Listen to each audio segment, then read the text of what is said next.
My friends, before we speak of truth, let us rest in it.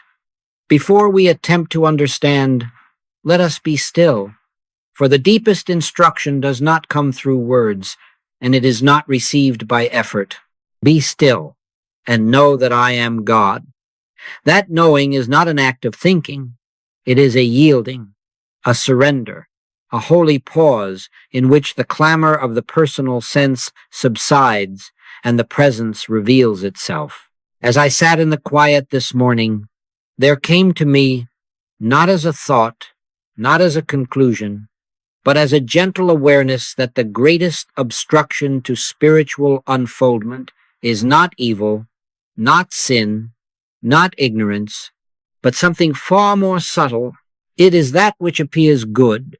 It is that which appears kind, righteous, successful, spiritual, even admirable.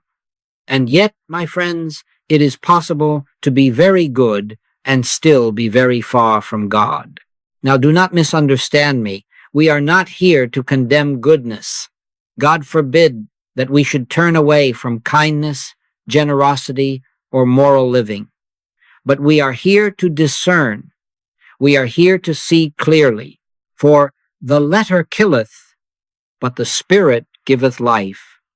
And many have taken the letter of goodness and missed the Spirit of God entirely.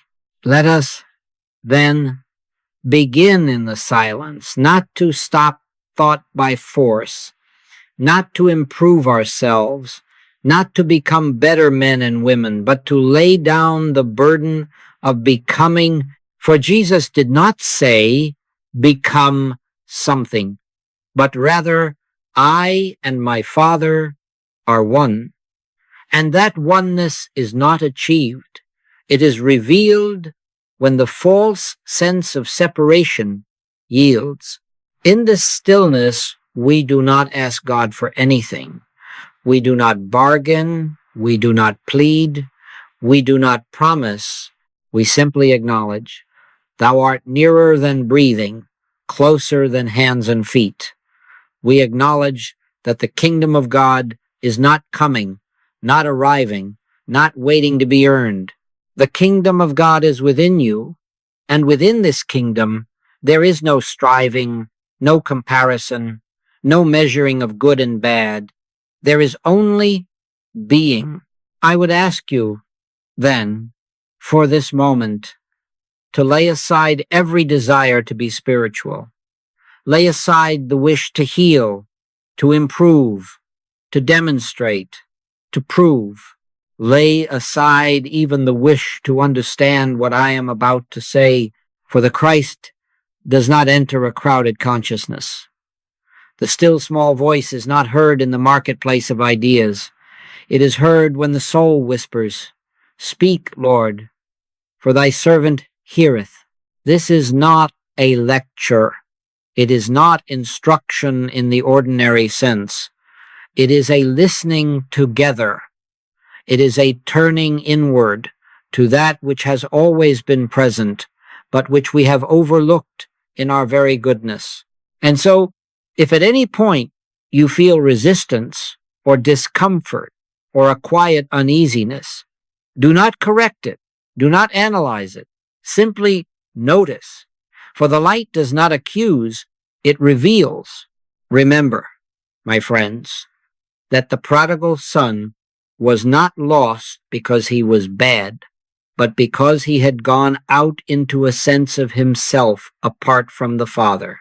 And when he returned, he did not return improved, reformed, or enlightened. He returned empty. He returned hungry. And when he was yet a great way off, the Father saw him. Grace did not wait for worthiness. Grace responded to surrender. So we begin here not with answers, but with openness, not with effort, but with receptivity, not with human good, but with the willingness to let even our goodness be examined in the light of Spirit. And if you can remain with me in this stillness, without judgment and without defense, you may discover that what you have been holding on to as virtue has quietly been standing between you and the living God. Let us rest, then, in the silence. Let us allow the presence to speak for itself, for it is not by might, nor by power, but by my Spirit, saith the Lord. Now, having rested for a moment in this stillness, we may begin to look not outwardly, but inwardly at a paradox that the human mind resists with all its strength. It is a paradox so subtle that it often hides itself beneath our highest ideals, our noblest intentions, and our sincerest prayers. And yet, until it is seen, spiritual growth remains limited, delayed, or altogether blocked. The paradox is this: that which we call good may itself be the very thing that obscures God. This is difficult to hear, because from childhood we have been taught to pursue good, to improve ourselves, to become better, kinder, wiser, more loving. Religion has encouraged it. Society has rewarded it. Even our spiritual studies have often reinforced it. And so we assume quite naturally that the more good we accumulate, the nearer we must be to God. But assumption is not revelation, and tradition is not truth. Jesus never said, "Blessed are the good." He said, "Blessed are the poor in spirit." That is, blessed are those who have come to the end of their reliance on what they are, what they do, and what they possess. Blessed are those who no longer stand before God saying, "See how good I am," but who stand empty, transparent, and undefended. Let us be very clear here. There is nothing wrong with human goodness. It has its place. It makes life more bearable. It smooths the rough edges of human experience, but it does not bring us into the kingdom of God. Human goodness operates within the realm of the personal sense, and that which is born of the flesh is flesh. No matter how refined it becomes, it remains within the same order. Spiritual good, on the other hand, is not an achievement. It is not a possession. It is not something added to us. It is the natural outflow of divine consciousness when the personal sense no longer claims authorship. It is God expressing itself, not man expressing virtue. Here is where the difficulty arises. Human good feels spiritual. It looks spiritual. It often sounds spiritual. It may heal bodies, improve circumstances, inspire others, and earn admiration. And yet, quietly, subtly, it strengthens the sense of a personal I who is doing good, being good, becoming good. And that I, however noble, is still the veil. You see, my friends, the obstacle is not that we are bad. The obstacle is that we are convinced we are good and that this goodness belongs to us. We say, "I am loving. I am forgiving. I am spiritual. I am devoted." And each of these statements, innocent as they appear, places a person at the center of the universe. But I am the Lord, and there is none else. When Moses stood before the burning bush, he did not hear, "I will help you become holy." He heard, "I am that I am." And that revelation did not elevate Moses as a person. It dissolved him as a center. From that moment on, Moses acted, not as a self-improving man, but as an instrument of a power greater than himself. Human good always asks, even unconsciously, "What does this make of me?" Spiritual good never asks that question. It has no interest in identity. It seeks no confirmation. It does not look back to see what it has accomplished. The left hand knoweth not what the right hand doeth. This is why so many sincere spiritual students reach a certain point and then feel stuck. They have studied, practiced, prayed, meditated, served, and yet something remains unresolved. There is effort, but no rest. There is activity, but no peace. And they wonder quietly, sometimes with guilt, why is this not enough? The answer is not that they have failed, but that they have arrived at the edge of the next surrender. The Christ does not enter a consciousness that is occupied, even if it is occupied with goodness. The inn must be empty. The personal sense must step aside. And this stepping aside does not mean becoming immoral, indifferent, or inactive. It means relinquishing authorship. It means yielding the throne. Not I, but Christ liveth in me. That is not poetry. It is not theology. It is a statement of fact that becomes true only when the personal I ceases to claim credit for the good that appears. So we are not here to abandon goodness. We are here to see through it. We are here to let it fall away as a foundation so that something deeper, quieter, and infinitely more powerful may take its place. Except a grain of wheat fall into the ground and die, it abideth alone.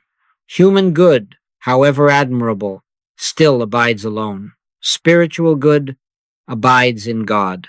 If you feel a resistance rising, let it rise. If you feel confusion, let it be. We are not correcting anything yet. We are only uncovering. For truth does not force itself upon us. It waits until we are willing to see.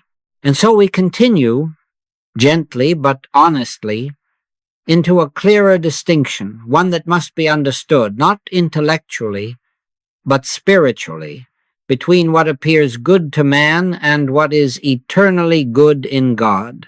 Now we come to a point that must be approached with great tenderness, for the human heart is deeply attached to its goodness.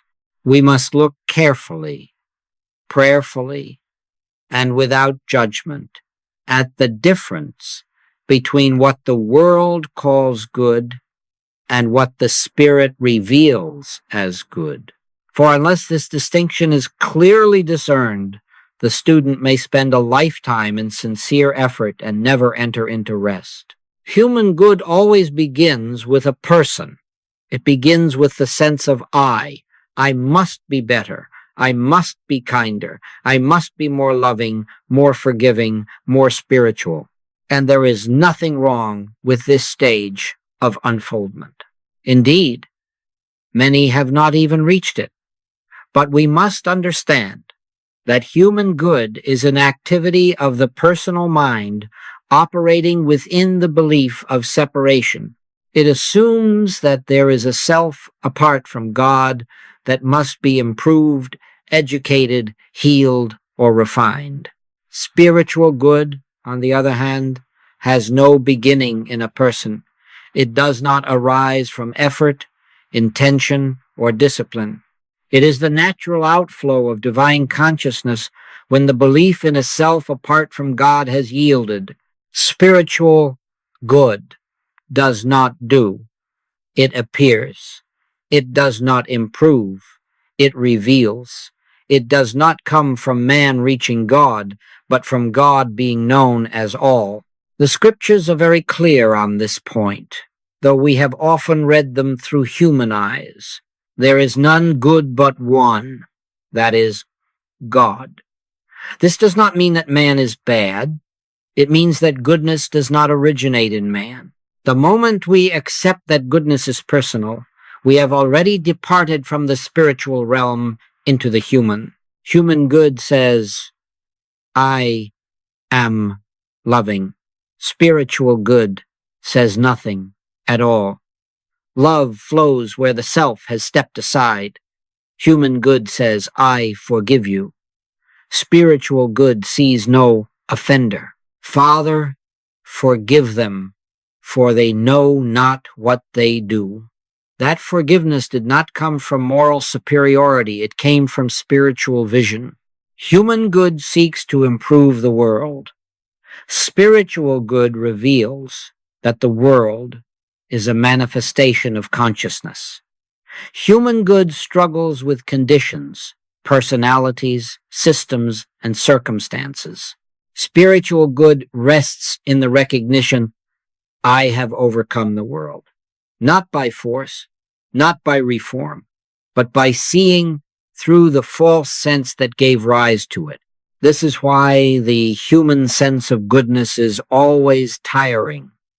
It must be maintained, it must be defended, it must be exercised again and again. There is always the possibility of failure, of backsliding, of not being good enough. Spiritual good knows no fatigue, because it is not personal activity. My Father worketh hitherto, and I work. The work is God's, the appearing is through us. Human good is concerned with behavior. Spiritual good is concerned with consciousness. And consciousness, once illumined, governs behavior without effort. When the tree is made good, the fruit is good not because it tries, but because it cannot be otherwise. Now, this is a most important point. Human good always strengthens identity. It builds a sense of who I am based on virtue, service, morality, or spirituality. And that identity, however refined, becomes the barrier. For the Christ is not added to an identity, the Christ replaces it. If any man be in Christ, he is a new creature. Old things are passed away, not improved, passed away. Spiritual good does not make us better people.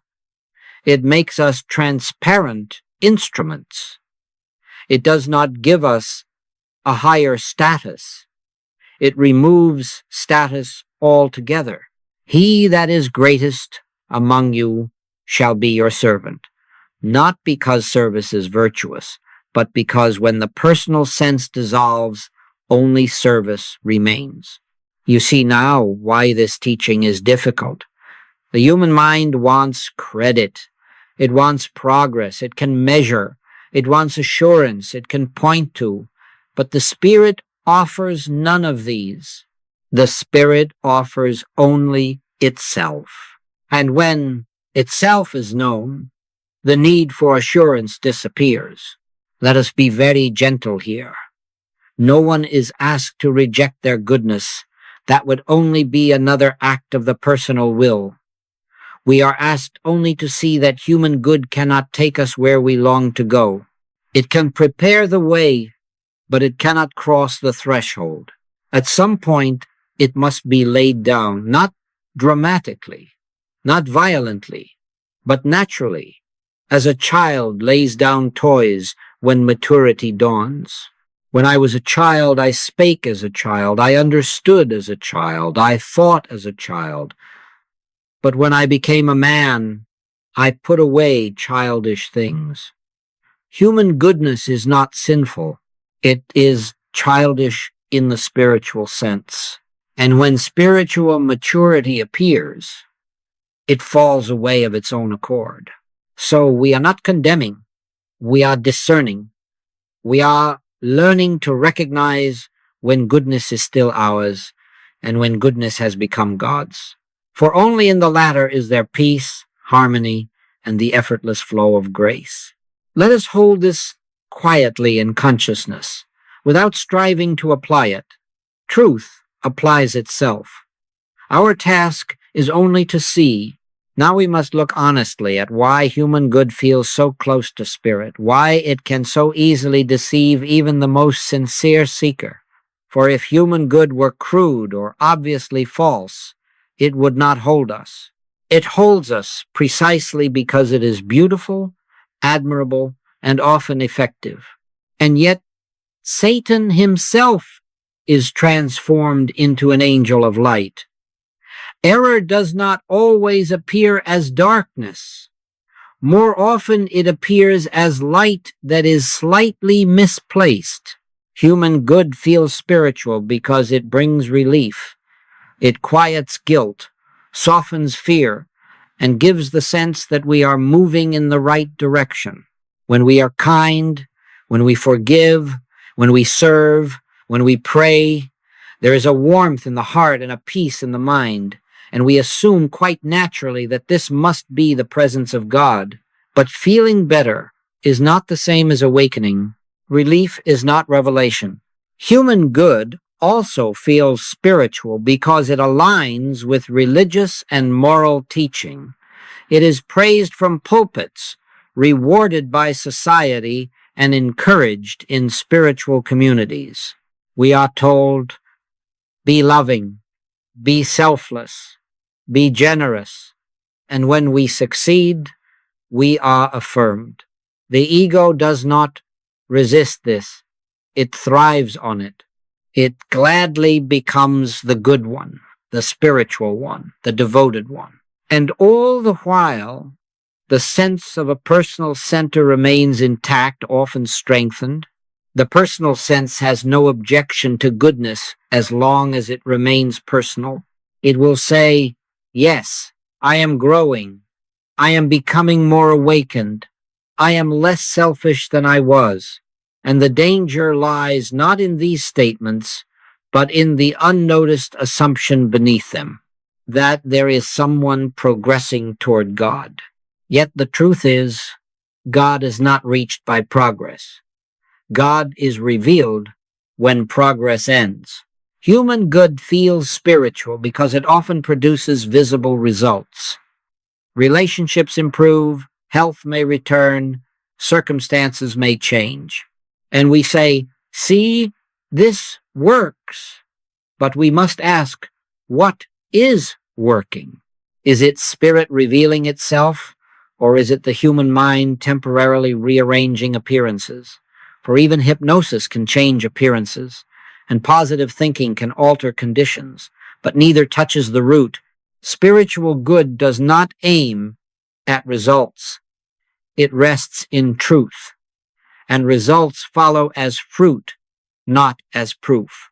Seek ye first the kingdom of God, and all these things shall be added unto you. Added, not pursued, not negotiated, not earned. When results become the focus, human good has already taken the throne. Another reason human good feels spiritual is that it reduces conflict. It smooths over friction. It allows us to function more harmoniously in the world. And again, this is not wrong, but harmony is not holiness. Peace of mind is not necessarily the peace of God. The peace of God passeth all understanding, because it does not depend on conditions being favorable. Human good always depends on something going right on, effort being successful, on others responding appropriately, on circumstances aligning. Spiritual good remains untouched, whether things appear to go right or wrong, because it does not rest in appearances. It rests in, I will never leave thee, nor forsake thee. Let us look even more closely. Human good feels spiritual because it gives us identity. It tells us who we are in a way that feels meaningful and safe. To be a good person, a loving person, a spiritual person, that is a comforting identity. But the Christ does not come to decorate identity. It comes to dissolve it. He that loseth his life for my sake shall find it. And that loss is not physical. It is the surrender of the personal sense of selfhood. This is why human good resists silence. In silence, there is no role to play, no goodness to perform, no virtue to display. Silence strips us of usefulness, and usefulness is one of the ego's favorite disguises. In silence, we are no longer the helper, the healer, the giver.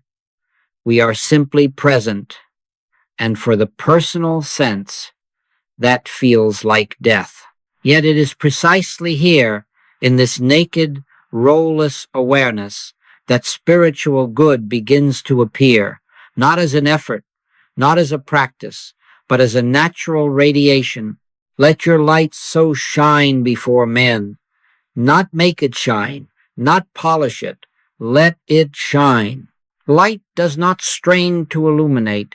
It illuminates by being what it is. Human good always asks, even subtly, am I doing this right? Spiritual good never asks that question. It has no self-reference. It does not look back upon itself. It does not evaluate. It flows. And so, my friends, we begin to see why human good can hold us captive. It feels right. It feels noble. It feels close to God. But closeness is not oneness. Nearness is not union. And at some point, quietly, gently, but unmistakably, we must be willing to let go of even our most cherished sense of goodness, so that God alone may be revealed as good. This letting go is not an act of will. It is an act of surrender. And surrender does not happen through effort. It happens through understanding. When we see clearly, we release naturally. Hold this gently. Do not try to fix it. Do not try to apply it. Simply notice where goodness still belongs to me. The noticing itself is already the beginning of freedom. Now, my friends, we come to the heart of the matter, the place where all spiritual work must finally arrive if it is to bear fruit. We must look without fear and without condemnation at the personal sense, that subtle, persistent feeling of being a self apart from God. It is this sense, and not wrongdoing, that stands as the hidden center of human experience. And it is this sense that quietly claims even our goodness as its own. The personal sense is not something we created, it is something we accepted. From early childhood, we were taught to say, I am this, I am that, this is mine, that is yours. And gradually, without noticing, we formed a center around which all experience seemed to revolve. This center is what we refer to as me. It is the standpoint from which we think, pray, love, serve, and even seek God. Yet the natural man receiveth not the things of the Spirit of God. The personal sense cannot perceive spirit, because spirit does not appear as an object to be known by a subject. Human good always radiates from this hidden center. It says, I am doing good. I am being loving. I am serving God. And the moment that I stands at the center, no matter how noble the action, the movement remains within the personal realm. Spiritual good does not originate from a center called me. It flows from the recognition that there is one center, and that center is God. This is why Jesus spoke so often of denying oneself. He was not asking for self-hatred, deprivation, or sacrifice in the human sense. He was pointing to the relinquishment of a false center. If any man will come after me, let him deny himself. Deny, not destroy, not punish, but deny the claim that there is a self apart from God who lives, acts, and possesses. The personal sense loves to be the source. It wants to be the one who understands, the one who practices, the one who improves. Even in prayer, it will say, I am seeking God. Yet the truth is, God is not found by a seeker. God is revealed when the seeker disappears. When thou prayest, enter into thy closet. That closet is not a place. It is the inner yielding of the personal sense. Notice how subtle this center is. It can exist even in humility. One may say, I am nothing, and still be something that knows it is nothing. One may say, God does everything, and still feel oneself to be the one who knows that God does everything. This is not a fault. It is simply a stage of unfoldment. But it cannot be the final stage. The personal sense always seeks confirmation. It wants to know where it stands, how far it has come, whether it is accepted, whether it is pleasing to God. Spiritual consciousness seeks none of this. It rests. He that believeth shall not make haste. There is no hurry in spirit, because there is no distance to travel. When the personal sense is at the center, even love becomes conditional. We love when it feels right, when it is appreciated, when it aligns with our values. Spiritual love has no such conditions. It does not select. It does not measure. It does not protect itself. God is love, and that love flows where God is known as all. Now, let us be very clear. The personal sense is not an enemy. It is not something to fight or suppress. Resistance only strengthens it. The personal sense yields only to light, never to force. As we become aware of it, without judgment, it begins to loosen its grip. Ye shall know the truth, and the truth shall make you free. Not effort, not discipline, truth. In silence, this personal center becomes visible. We begin to notice the subtle movements of thought that say, I should, I must, I hope, I fear, and we see that these movements arise without our consent. They are not personal creations. They are impersonal patterns. Seeing this, we begin to realize that the I we have been protecting is not what we are at all. When this realization deepens, goodness is no longer something we do. It is something that happens. Actions arise, words are spoken, service is rendered, but no peace is taken from it. No identity is formed around it. The Father that dwelleth in me, he doeth the works. And when the Father does the works, there is no burden and no pride. This is the great release. When the personal sense is no longer the hidden center, life becomes simple. Decisions are no longer strained. Relationships are no longer managed.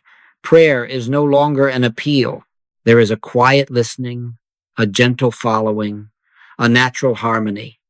In all thy ways acknowledge him, and he shall direct thy paths. Not you, he. So do not attempt to remove the personal sense. Simply notice it. Let it be seen in the light of awareness. The seeing is the dissolving. And as this false center yields, the true center reveals itself not as something new, but as what has always been present, waiting patiently for the personal sense to step aside. Rest with this. Do not rush ahead. The uncovering of the hidden center is sacred work, and it unfolds in its own rhythm. Now we may look, without fear and without disappointment, at why human good, however sincere, however devoted, cannot sustain itself.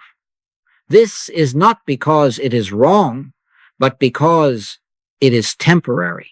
It belongs to a realm that is governed by effort, fluctuation, and conditions. And the things which are seen are temporal, but the things which are not seen are eternal. Human good always requires maintenance. It must be renewed, reinforced, practiced again tomorrow.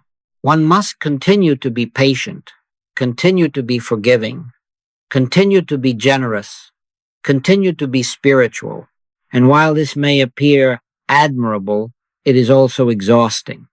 There is always the underlying fear. What if I fail? What if I lose this goodness? What if I fall back? And this fear reveals the truth. Human good is something one can lose, and therefore it is not rooted in God. Spiritual good knows no such anxiety. It does not depend on yesterday's success or tomorrow's intention. It does not fluctuate with mood, health, or circumstance. Jesus Christ the same yesterday and today and forever. What is born of spirit remains, because spirit does not change. Human good fails because it depends on outcomes. When kindness is met with appreciation, it flourishes. When it is met with rejection, resentment arises. When prayer seems answered, faith feels strong.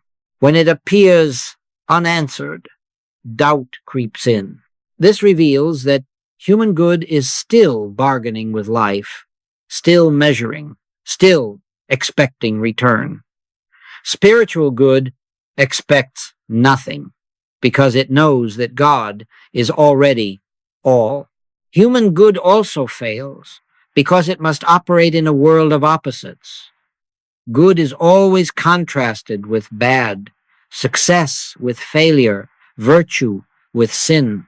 And so human goodness must constantly defend itself against its opposite. But spirit has no opposite. I am the Lord, and there is none else. Where there is one power, there is no competition and no threat. Many sincere students come to a moment of deep discouragement when human good fails them. They have prayed, lived rightly, studied truth, and yet illness appears. Relationships dissolve, supply falters, and they say, sometimes silently, "What more can I do?" The answer is often painful to hear. There is nothing more to do. Doing has reached its limit. This is not failure. It is the call to a deeper surrender. Human good fails because it cannot transcend the belief in the personal doer. As long as there is someone who believes they are responsible for maintaining goodness, that someone is also responsible for its loss. Responsibility is a heavy burden when it is personal, but my yoke is easy and my burden is light, because the yoke of spirit is not carried by a person. Another reason human good fails is that it eventually reveals its motive.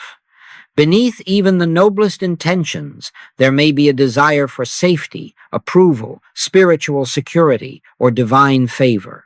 And when these are not forthcoming, frustration appears. Spiritual good has no motive. It flows because it is the nature of God to flow. Human good is also limited by scope.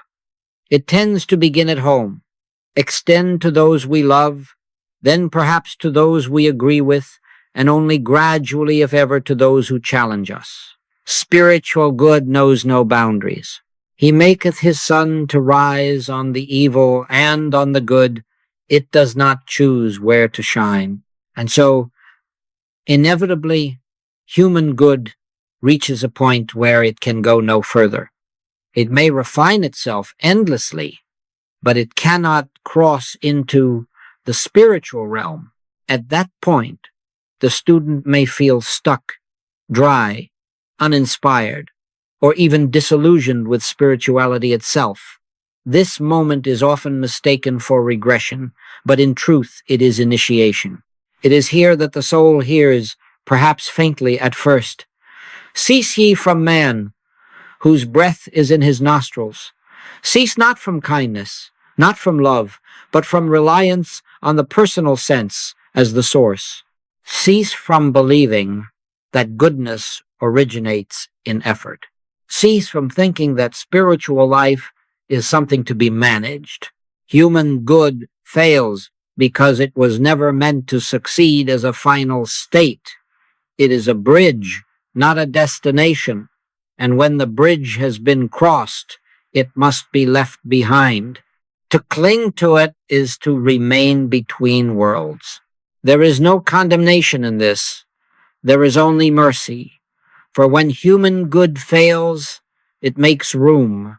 When effort collapses, grace appears.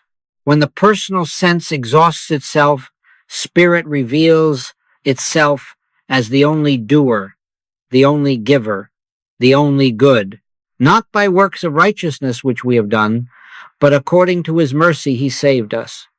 That mercy is always present. It waits patiently for us to stop trying to deserve it. So if you find that your goodness no longer satisfies, if your efforts feel dry, if your prayers feel empty, rejoice quietly. Something deeper is calling. The failure is not of God. It is of a false foundation. And when that foundation gives way, what remains is not chaos, but Christ. Rest with this truth. Let it unfold in you. There is no hurry. The Spirit knows the hour. Now we must look at something so deeply hidden in human consciousness that most are not aware of it until the light exposes it. It is not spoken aloud, and often it is not even admitted to oneself. Yet it operates beneath much of our praying, our seeking, and our striving. It is what may be called the subtle bargain with God. This bargain does not announce itself as selfishness. It often wears the garments of devotion, obedience, and sacrifice. It says quietly, if I live rightly, God will protect me. Or, if I pray faithfully, God will bless me. Or, if I give enough, forgive enough, surrender enough, God will take care of my health, my supply, my family. And because these thoughts are seldom conscious, they are rarely examined. Yet, my friends, the moment there is an if in our relationship with God, we have already departed from grace. Grace does not respond to conditions. Grace does not negotiate. Grace does not wait upon human behavior. While we were yet sinners, Christ died for us. That is to say, grace precedes worthiness. It does not follow it. The subtle bargain with God keeps us forever in the position of a petitioner. It keeps us asking, hoping, waiting, wondering whether we have done enough, whether we have believed strongly enough, whether we have been sufficiently spiritual.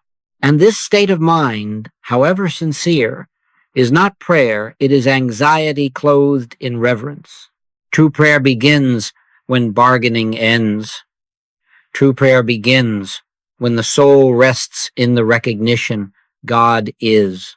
Not God will be, if. Not God will do, if. But God is. Before they call, I will answer. And while they are yet speaking, I will hear. There is no interval in spirit between request and fulfillment, because there is no request. Human good feeds this bargain because it promises leverage. It suggests that by being good we can influence God, persuade God, or secure God's favor. But God is not influenced. God is not persuaded. God is not withholding. He openeth his hand and satisfieth the desire of every living thing. The only thing that closes the hand is our belief that it must be opened by effort.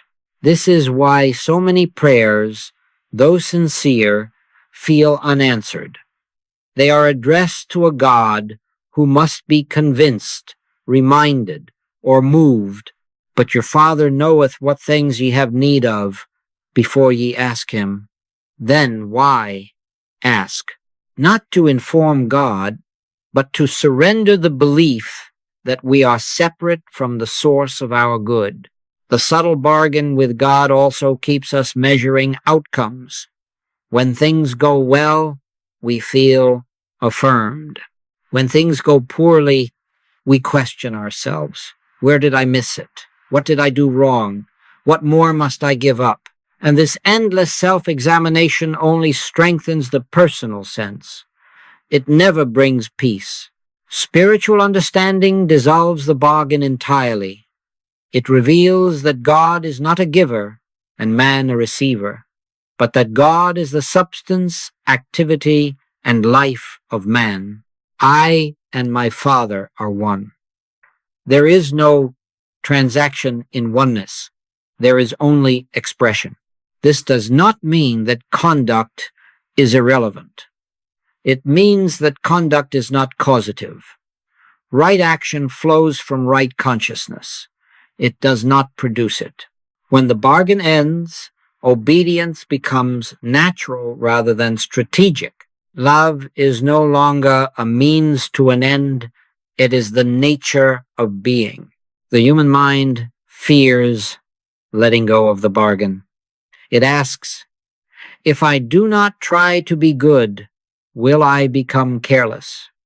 If I do not pray for protection, will I be unsafe?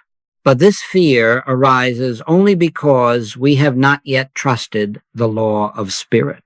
Take no thought for your life. That is not recklessness. It is faith in omnipresence. When the bargain ends, prayer becomes communion. There is no longer asking and receiving, winning and losing. There is listening. There is resting. There is the quiet assurance. The Lord is my shepherd. I shall not want. Not because I have earned it, but because it is so.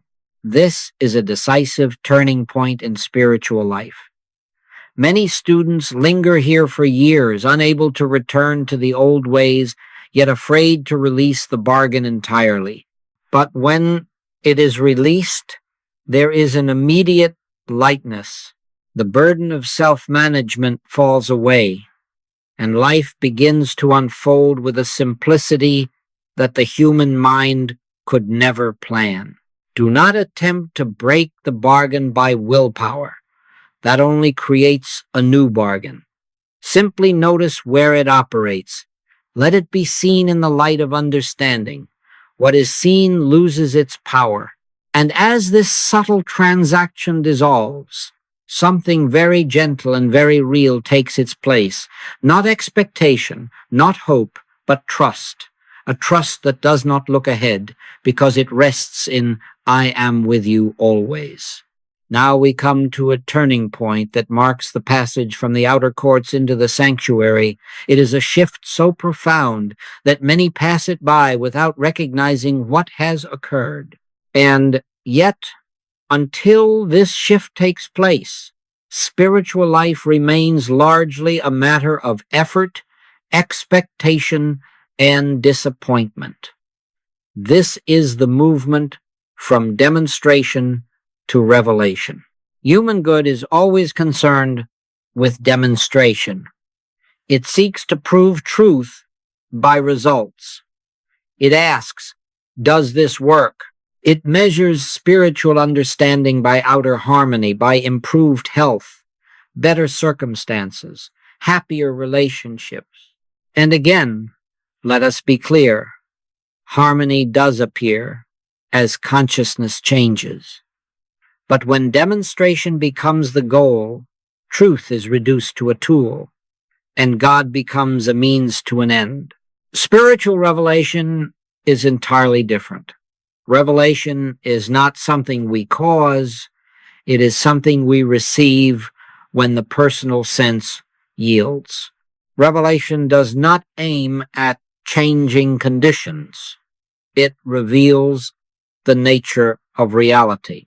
And when reality is known, conditions adjust naturally without strain or struggle.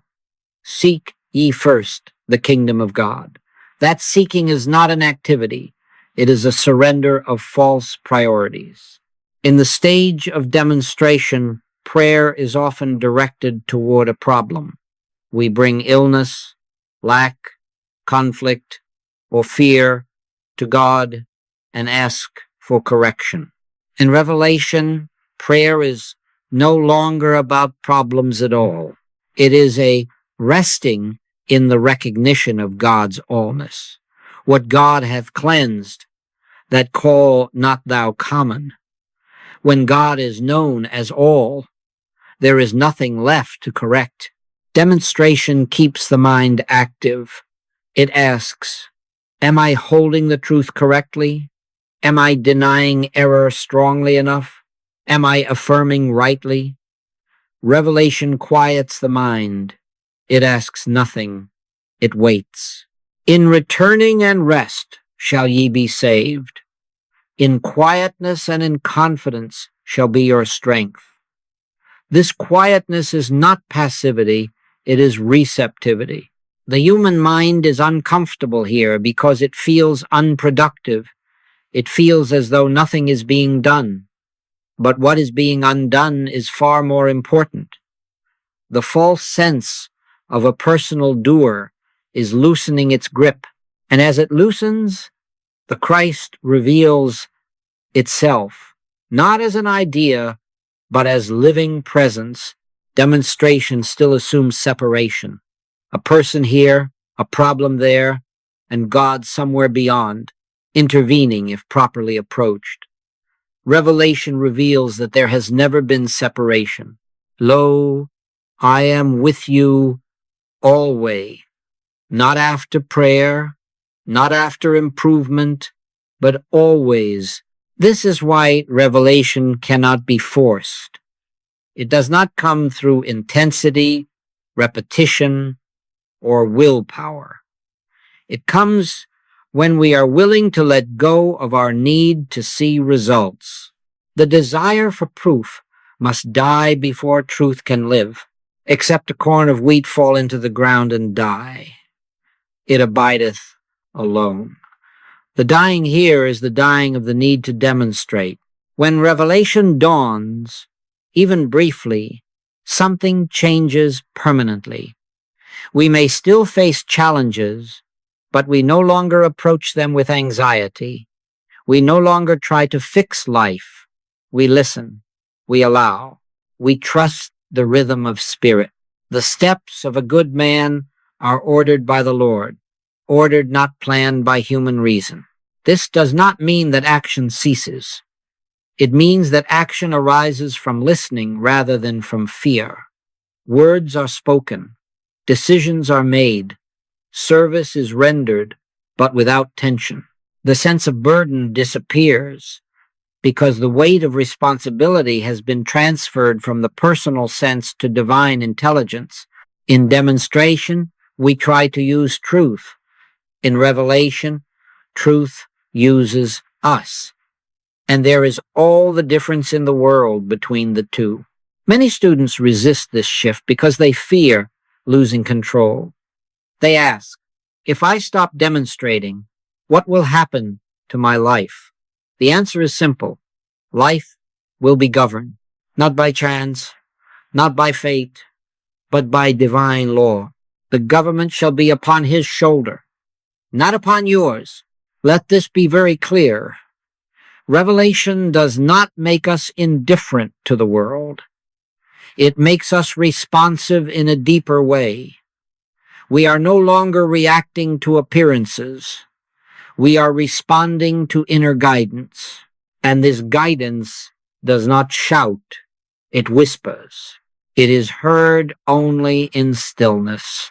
So if you find yourself weary of techniques, tired of trying to make truth work, perhaps you are being invited into revelation. This invitation does not come with instructions. It comes with an inner nudge to rest, to trust, to let go. Do not hurry this. Revelation unfolds in its own time, but when it comes, even as a glimpse, it leaves behind a quiet assurance that no demonstration could ever provide. Eye hath not seen, nor ear heard, neither have entered into the heart of man, the things which God hath prepared for them that love him.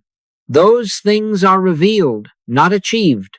Now we come to that sacred place where all pretense falls away, not by effort, not by discipline, but by the gentle light of awareness itself, we come to silence. And it is here, more than anywhere else, that human good is exposed not as sin, not as error, but as limitation. Silence is not merely the absence of sound. It is the absence of personal effort. It is the stilling of that inner voice which says, I am doing this. I am praying. I am being spiritual. In silence, there is no performance. There is no role to play. There is no goodness to display.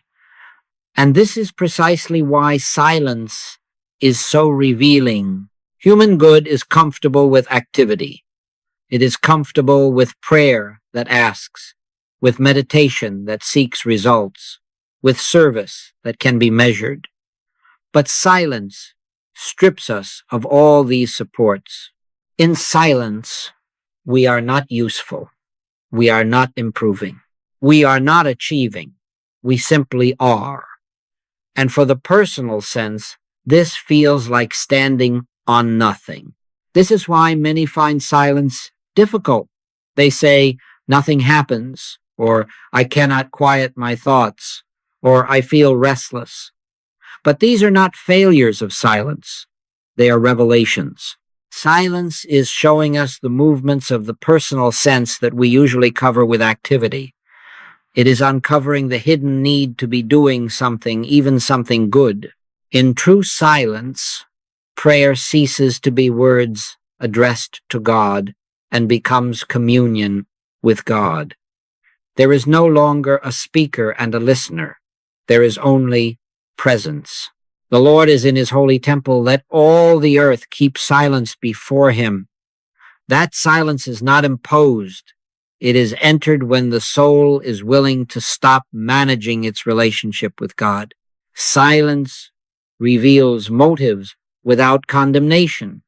In the quiet, we may notice a subtle desire for reassurance, for safety, for approval, even from God. We may notice the hope that this silence will make us better, calmer, more spiritual. And as these motives are seen, they lose their power, not because we reject them, but because we no longer hide them. Silence is merciless to the ego and infinitely merciful to the soul. It does not argue with our goodness. It simply shows that goodness does not need a manager. Be still and know. Know, not become, not achieve, not improve, but know. Knowing is immediate. It does not unfold in time. In silence, we begin to see that human good is always accompanied by tension. There is the tension of trying to maintain it, the tension of wondering whether we are doing enough, the tension of comparing ourselves to others. Silence has no such tension.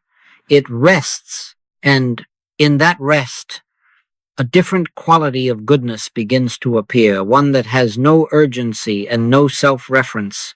This is why silence is not a technique.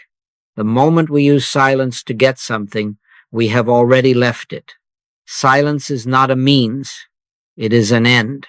Or rather, it is the place where means and ends disappear. I am God and not man. That declaration is not heard by the intellect. It is felt in the stillness of being. When silence is entered regularly, not as an exercise, but as a yielding, it begins to reorient our entire life. We find that actions arise naturally without premeditation. Words come without strain. Decisions are made without anxiety. And we realize that much of what we thought was goodness was actually control disguised as virtue. Silence exposes human good because silence has no interest in appearances. It does not care how spiritual we seem, how correct our theology is, or how devoted our practice appears. It reveals only what is real, and what is real does not need our help. In this silence, we begin to understand why Jesus so often withdrew from the crowds, why he went apart to pray, why he said nothing before his accusers. He was not retreating, he was abiding. He was not seeking guidance, he was resting in union. I do nothing of myself, but as my Father hath taught me, I speak these things. This is the silence that heals, not because it targets illness, but because it reveals wholeness. This is the silence that provides, not because it focuses on supply, but because it reveals abundance. This is the silence that loves, not because it tries to love, but because it removes the one who thought love was theirs to give. Do not be afraid of what silence shows you. It shows only what must be released, and what is released was never real to begin with. The silence does not take anything from you that belongs to God. It takes only what never belonged to you at all. So we learn to sit quietly, not to stop thoughts, not to chase peace, but to let truth arise of its own accord. And as we do, human good quietly steps aside, making room for the good that is God. Now we come upon one of the most subtle disguises of the personal sense, and one of the most difficult to uncover because it so often appears as virtue. It is the desire to be helpful. The ego does not resist goodness, it recruits it. It gladly becomes the helper, the healer, the supporter, the one who gives. And because this appears selfless, it is rarely questioned. Yet notice carefully, wherever there is a helper, there must also be one helped. And wherever there is one helped, there must be inequality, one above, one below. But Spirit knows no hierarchy. One is your master, even Christ, and all ye are brethren. The ego loves being helpful because it gives purpose, identity, and value. It says, I am needed, I am useful, I make a difference. And so long as this sense remains, the personal center remains intact. But spiritual service has no self-awareness. It does not know itself as service. It flows as naturally as light shines, or water quenches thirst. True service does not originate in concern for others, but in obedience to inner guidance. It is not motivated by compassion as a feeling, but by alignment with divine law. The Father that dwelleth in me, he doeth the works. Where this is known, there is no helper, only the activity of God. When we feel drained by service, when we feel unappreciated, when we feel burdened by responsibility, it is a sign not of too much love, but of too much self. The ego has quietly entered and claimed ownership. Spiritual good never exhausts, because it does not come from personal reserves. At this point, understanding alone is no longer sufficient. Insight must pass into commitment, not a promise, not an intention, not a declaration, but a lived surrender. This is where human good ends and spiritual life begins. Commitment is not dramatic.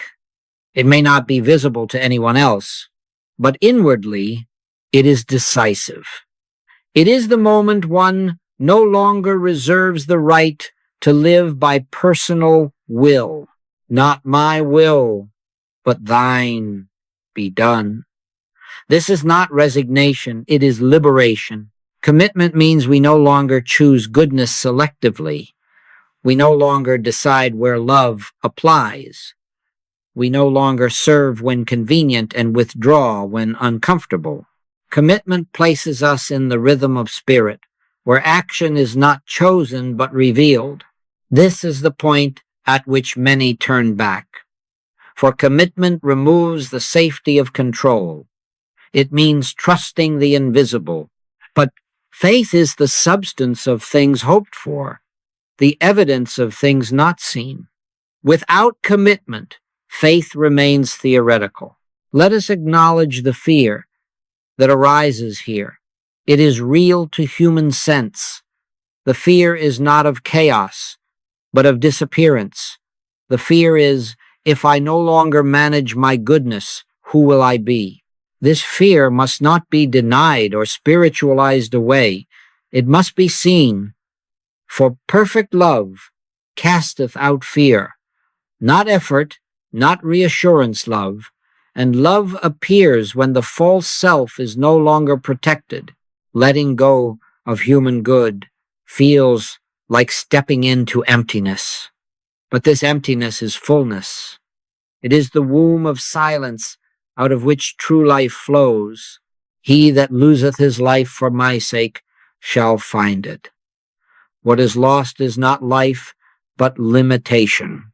When the personal center yields, love changes its nature.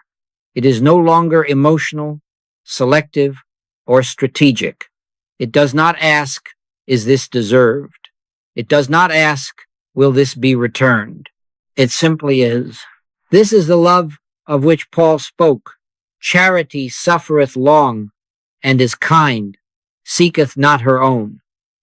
This love does not come from effort. It arises when there is no longer a self seeking to protect itself. Such love is not weak. It is the most powerful force in the universe because it does not resist. It flows in harmony with divine law. Human good, however sincere, always divides. It divides into mine and thine, worthy and unworthy, near and far. Even our compassion may unconsciously exclude, but spiritual good knows no borders. Have we not all one Father? Hath not one God created us? Spiritual consciousness recognizes one household, one life, one being, and where this is known, prejudice dissolves not through effort, but through vision. As the personal sense yields, life begins to move in rhythm rather than choice. Decisions are no longer forced. Direction is no longer calculated. There is a quiet listening, a gentle following. In all thy ways acknowledge him, and he shall direct thy paths. Not you, he. This is not passivity. It is divine order. We do not judge ourselves here. We simply observe. Where there is strain, there is still self. Where there is peace, spirit is active. This discernment is not intellectual, it is felt. The question is never, is this good? But, who is doing it? When the answer disappears, the action is right. Now we come again to silence not as an exercise, but as a homecoming. We lay down effort. We release identity. We rest in being. Be still and know that I am God. Not becoming knowing. Let whatever falls away fall. Nothing real can be lost. And so, my friends, we come to the end of effort and the beginning of life. Not a life improved, but a life revealed. Not a goodness practiced, but a goodness expressed. You are not here to be good. You are here to be transparent that the light of God may shine unobstructed. When even goodness is surrendered, God alone remains as good. I am come that they might have life, and that they might have it more abundantly. This life is not achieved, it is accepted. Rest now in this assurance. Nothing is required of you but surrender. Nothing is asked of you but trust. And nothing is withheld from you, for all that the Father hath is thine. Amen.